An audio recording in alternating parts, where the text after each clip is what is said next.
Okay, so get ready for this because today we're going on a quest. Look, Quest, yeah. A quest to, well, understand the very fabric of reality itself. that's right. We're diving headfirst into the mind-boggling world of loop quantum gravity. You heard right, loop quantum gravity, the theory that suggests Suggests that space and time right, that space and time are smooth. aren't smooth and continuous. Yeah. Like we perceive them to be, but rather might be made up of these like incredibly tiny indivisible chunks. Imagine like Without- pixels, Yeah, but for reality itself. exactly. Like the universe is playing a cosmic game of Minecraft. And cosmic game of Minecraft, I love it. Right. But this isn't just some like wild idea. This Okay. is, it's a This is- serious attempt to answer A question that's been plaguing a question that's been plaguing physicists for decades. for decades. How do we reconcile? How do we reconcile the laws that govern like the very large, like Einstein's theory of general relativity with the laws that govern the very small, The realm of quantum mechanics. the realm of quantum mechanics? Yes, The big guys of physics always causing a ruckus. always. So how does loop quantum gravity try to like bring them together?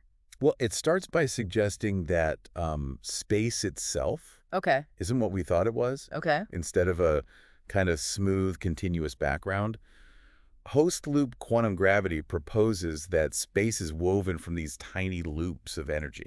Okay, so it's not an empty stage. It's like Like on an empty stage. it's like woven. Yeah, woven from these loops, almost like Okay.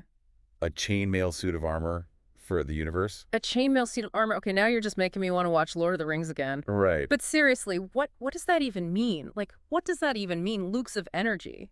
Essentially, these loops, right. they're described by a mathematical framework Of course, it's physics. called, get ready for it, Okay. spin networks. Spin network. Represent the fundamental building blocks of space itself. Okay. They're not made of anything smaller. So this is it. This is it. This is the bottom. This is the box. The smallest possible units of area and volume. So no cutting corners, no going smaller. Nope. These loops are as small as it gets. You got it. Okay. And here's where things get really, really mind-bending. Okay, hit me. These loops aren't static. Okay. They're constantly interacting and evolving, forming this dynamic, ever-changing fabric of space. So it's like a constantly. Yeah. Yeah. It's like those Okay. mesmerizing animations of a kaleidoscope. Okay. But instead of like, the colors and patterns, Right. it's the very essence of space and time itself. Whoa. Okay. It's- I'm already feeling a little dizzy from this, but this is why we love a good deep dive, right? Exactly. Now, you mentioned some experiments, some recent ones in China that were looking for evidence of this pixelated space. All right. What can you tell us about that? So if space is truly grainy, like we're saying, at the most fundamental level, Mm-hmm. then light, traveling across these vast cosmic distances, should be subtly affected by it. Okay, I'm with you so far.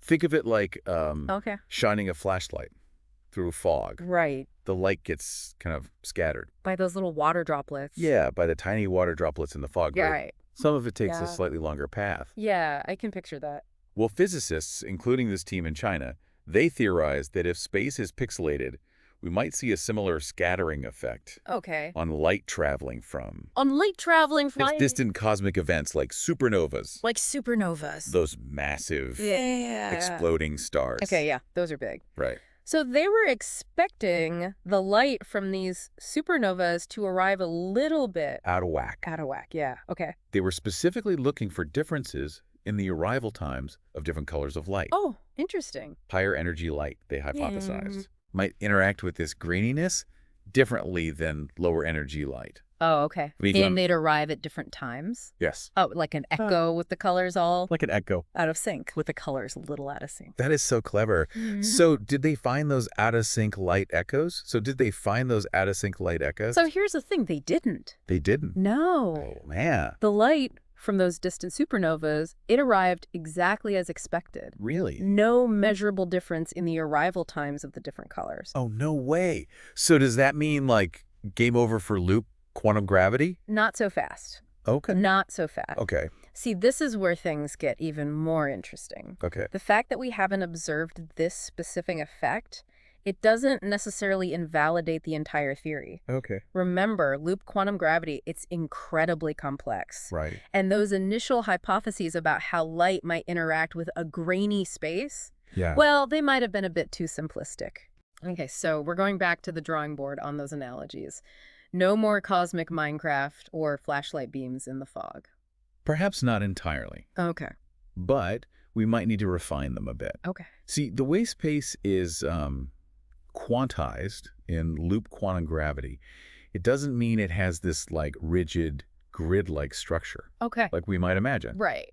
It's far more dynamic and subtle than that. Okay. It's like imagine trying to understand the intricate workings of a clock Okay. by just looking at the movement of the hour hand. Right, you'd miss a lot. You'd miss all the good stuff. You'd miss the nuances, the gears and springs that make it all work. Exactly. Similarly, we might need to look for much more subtle effects beyond just the scattering of light Okay. to truly unveil the quantum nature of space, if it exists. All right, so if these Chinese experiments didn't quite give us the answers we were hoping for, what are physicists doing now to keep this loop quantum gravity train rolling? Well, they're exploring new avenues, looking for clues in other cosmic phenomena. Like what? For instance, some physicists are now turning their attention to gravitational waves. Oh, wow, gravitational waves. Now, those are fascinating. Right. So how could those potentially reveal something about the graininess of space? It's all about how these waves propagate through space. Okay. Think of it this way. If space is indeed made up of those tiny loops, those loops could potentially affect the way gravitational waves travel, Oh, interesting. especially over these vast cosmic distances. So like subtle distortions or delays in wave pattern. Precisely. Oh. And with increasingly sensitive gravitational wave detectors coming online, Yeah. we might just be able to pick up those subtle signatures. That's incredible. It's Yeah. like we're listening to the universe whisper its secrets. Right. But let's say for a moment that we do find evidence for these tiny loops, for this pixelated space. Okay. What does that even mean for us? That is the billion-dollar question. Right. On a day-to-day level, probably not much would change. Okay. We wouldn't suddenly start glitching through walls Okay. like characters in a video game or anything. Okay, good. But on a deeper philosophical level, Go on. You've got me on the edge of my seat.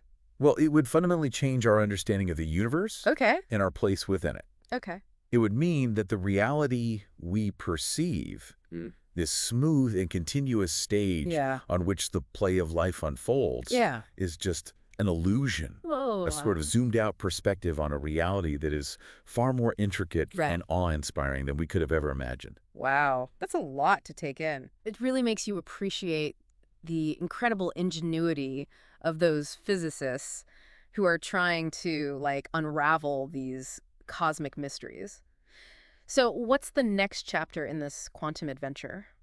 Well, for one, those Chinese experiments might not have given us a definitive answer about loop quantum gravity, but they've definitely fueled the fire. They've pushed physicists to think even more creatively about how to test this theory and explore the true nature of space and time. So even though those Chinese experiments didn't give us like a definitive answer about loop quantum gravity, they've definitely fueled the fire, you know? Absolutely.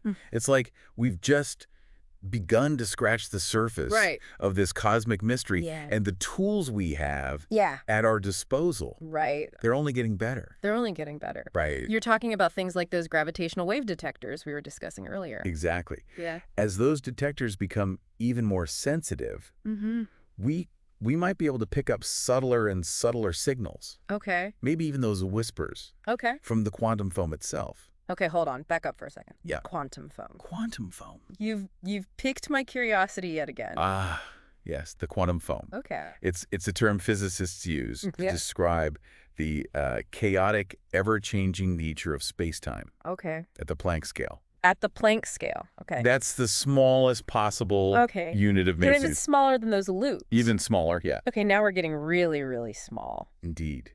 At the Planck scale, quantum fluctuations, they're thought to be so intense that space-time itself becomes this bubbling, frothing sea of virtual particles Okay. popping in and out of existence. So basically, reality at its most fundamental level is even weirder than we thought. Yes, exactly. But how could we possibly hope to observe something as as ephemeral Yeah. as the quantum foam. It's a huge challenge, no doubt. Yeah. But some physicists believe Yeah.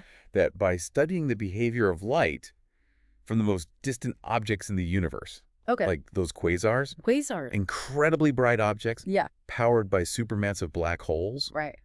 we might be able to detect subtle distortions Caused by. caused by the quantum foam. Oh, wow. So these distant quasars could be like beacons shining through this cosmic fog, revealing the hidden structure of space-time. Precisely. Wow. And there are other avenues being explored as well. Like what? Some physicists believe Yeah. that studying the behavior of particles at extremely high energies, Okay. like those produced in particle accelerators, Right. might also offer clues Mm. about the quantum nature of gravity. So it's like we're closing in on this mystery from all sides, Exactly. using every tool at our disposal. It's a thrilling time to be involved in this quest to really understand the fundamental nature of the universe. Every new observation, every new theoretical breakthrough, it just brings us one step closer Yeah. to unraveling this cosmic puzzle. It's enough to make your head spin, Right. but in a good way. In a good way. Of course, of Yeah. course. Well, from questioning the very fabric of reality Yeah. to potentially revolutionizing our understanding of the cosmos. Great. That's it for our deep dive into loop quantum gravity This was fun. and the search for this pixelated universe. If this glimpse into this mind-bending world of quantum gravity has left you wanting more, and I have a feeling it has, remember, there's an entire universe of knowledge out there waiting to be explored. What will you discover next?